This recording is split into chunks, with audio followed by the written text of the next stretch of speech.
This is the final weather lesson for the topic that we started back in April. And today I'm going to take you through how to answer 3 key exam questions, as well as give you some information about the end of topic assessment, which is not too difficult. And it's a multiple choice based Google form that I'm going to ask you to do just to show Mr. Anderson and myself that you have understood all of the key ideas in this topic. Okay, so to get started with today, the work that will have appeared on Wednesday this week, on the 27th of May, will be open and available for you to complete by Friday, the 5th of June. Okay, and I'll also be inviting you to a couple of tutorials, in which I will both do a little bit of teaching, but I also would like to make them live Google Meets, so you can work on the 3 main exam questions that make up this work whilst I am live in the Google Meet. So it'll be a little bit different from the other Google Meets we've had, where I've mainly just talked to you and you've listened, and then asked a question or two at the end. Okay, so that's how I'm looking at doing Google Meets for this week and also the following week. There'll be opportunities for you to be in live, listen to a bit of lesson that will take about 5 minutes, and actually most of the time I'd be looking for you to just be and typing away your answers and asking me a question, which, because you'll be in the Google Meet, I'll be able to listen to your question and actually answer it live. Okay, so it'll be a bit more like a real classroom. Okay, let's get on with the main bit of the lesson, which is to just summarize everything you've learned so far. And everything I say in today's lesson is going to help you answer 3 questions, the 3 exam questions that we're going to be marking. And those 3 exam questions, along with your little end of unit test, will make up your overall sort of assessment mark for this topic. Right. The hardest thing in the weather topic is understanding these synoptic weather charts. They aren't the only part of the weather topic. You get the weather symbols, the synoptic weather symbols. You have the information on air masses that we did at the start. What are air masses? Where do they come from? And what sort of weather do they bring? You also had lessons where you had to describe the weather across the UK, the rainfall and the temperature. And you also learned about how to explain, or why Scotland's colder than England, for example, and why it's on the west coast and the east coast. So that's all knowledge that you've built up, and that's all what I think is relatively easy knowledge just to revise. So if you do forget it, in 6 months' time, if I ask you to revise it, I'm fairly confident you would be able to relearn it pretty quick. These weather charts, though, this is the technical stuff. So what are the 3 kind of core areas of knowledge that you need to build on? The first one is to do with air pressure. Okay, and air pressure is on these maps is either high or low. If it's above about 1014, we call that high pressure. So we can see a high pressure zone over here, over North Africa, over Spain. And we can see a low pressure zone out here in the Atlantic Ocean.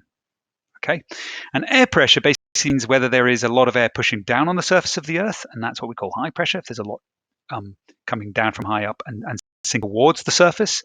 And low pressure, you have the opposite happening. The air is rising away from the surface. So there's low pressure. Okay, now air pressure is then shown on these maps through these little lines called isobars. And there's a number on each isobar which tells you the actual air pressure. They tell you its weight in millibars. So here we can see 1024 millibars. So everywhere along this line is 1024. Okay. Now, once we start learning about air pressure, we start to find out one important thing, which is air pressure has a huge influence over wind. Winds travel from areas of high pressure to areas of low pressure. And depending on whether you're in a high or low will depend on whether the wind is traveling fast, whether the wind's traveling slow, whether it's traveling clockwise, or whether it's traveling anti-clockwise. So let's just review what the key things for high pressure are regards to wind. High pressure, like over here, we know that winds travel in a clockwise direction. Okay? So winds, your explanation for wind would always be, I know this because wind travels in a clockwise direction in an area of high pressure. And the wind actual direction can be calculated because it goes clockwise following this line. So where my arrow's going, that's where the wind would be blowing. So if I was here in France, I know that this is a high pressure isobar.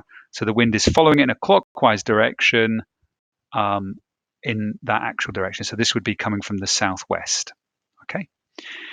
Low pressure wind does the opposite. It travels in an anti-clockwise direction, following the isobars, just the same with high pressure. Okay, so if we look out in the middle of the Atlantic here, the wind is circulating in an anti-clockwise way my arrow is pointing. If we go to Iceland here, this would be a city called Reykjavik, the capital of Iceland. It would be traveling up this 1000 isobar. So it'd be coming from the south in Reykjavik and then circling around here following that isobar. Right, that's wind direction. Wind speed, well, generally speaking, wind speeds are high in areas of low pressure, and the closer you get to the center, like the area that I'm pointing right here on the weather map, that would be the strongest winds. And as you move further away, they'll generally get weaker. Areas of high pressure, like we see over here, the opposite happens. Okay, the closer you get to the center, like over here in North Africa, the weaker the winds. Okay, we can actually say how weak or strong the winds are by how far or close these isobars are. So if they're really far apart, like we can see in Africa here, you've got very weak winds. If they're close together, like in the Atlantic here, there's very strong winds. Okay. Right, so we've dealt with wind direction and wind speed, and I've shown you how it varies between low pressure and high pressure. It's really worthwhile kind of writing these out on a bit of paper, each of these key facts and differences between high and low pressure. Because you will be asked an exam question next summer that has a map that looks like this.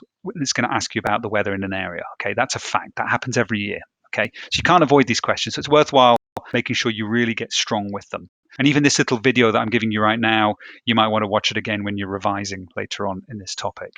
Okay, now one final thing you can say about air pressure is that in high pressure you tend to get quite clear skies, and that's because the air is sinking. That's what actually pressure. And because air is sinking, that means the water moisture that's held in the air is coming down towards the surface of the earth. And in that situation, clouds aren't forming. Okay, so you will not get many clouds in high pressure areas. In low pressure areas, like here in the Atlantic, well, air is rising, and that means as the air rises, the water that's in the air is going up too. And as it rises further and further, it starts to condense, and that's actually because the water vapor is starting to cool down.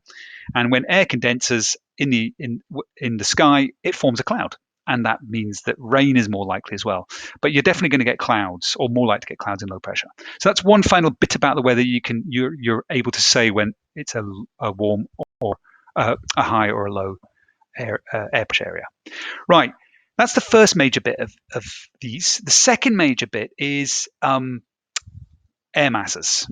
Now, it's very difficult to see air masses, but with these things, weather fronts, which I'll talk more about in a second, kind of tell you about the air masses. Now, in between two weather fronts, we have what's called the warm sector, because everywhere in this zone is part of a warm air mass. It actually would come all the way down here and all across Africa. And that's also why we've got loads of high pressure around here, because all of this is a warm air mass. Over here, on this side of the cold front here, this is cold air. And on this front side of the warm front, so this side here, is also cold air. So all of this that my arrow is highlighting is cold air, part of a cold air mass. Now, air masses are going to influence temperatures. Anywhere either side of these two fronts, so to the west of the warm front here, or to the east of west of the cold front here, or to the east of the warm front here, is going to be colder temperatures than in between, because this is the sector, or the warm wedge, it's sometimes called. Right, let's get to the third thing, and the other key part of these weather maps, weather fronts. Now, weather fronts can tell us a few things, but most importantly, they'll tell us about rain and clouds.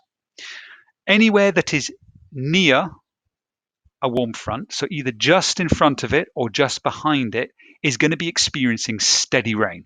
That's a fact. It's also going to have quite 100% cloud cover. Okay. The same is with the cold front over here. It's going to be 100% cloud cover. The only difference is it's not steady rain, it's heavy rain this time. And the clouds are going to be very large clouds. They're called cumulus nimbus. So anywhere that's just in front or behind is also going to have rain, but in this case, heavy rain. In between these two, so somewhere in this zone that I'm kind of highlighting in the map, is going to be getting bits of rain. Let me just bring my pen up. There we go. So this area here, which is in between the two, that's going to be getting showers and bits and bobs of clouds. So maybe 50% cloud cover I would expect in this zone, so over North Scotland. And that's because in the warm sector. Anywhere in this area around the cold front, it's getting heavy rain. It's also going to see a drop in temperatures, which is another thing you'd be saying if you saw an area near a cold front. You'd be saying the temperature's about to drop, or if it's actually the cold front's already gone and it's moved past it, it's going to be in cold air. Anywhere that lies right next to the warm front that I'm highlighting here, now that's going to see a warming of temperatures along with the steady rain.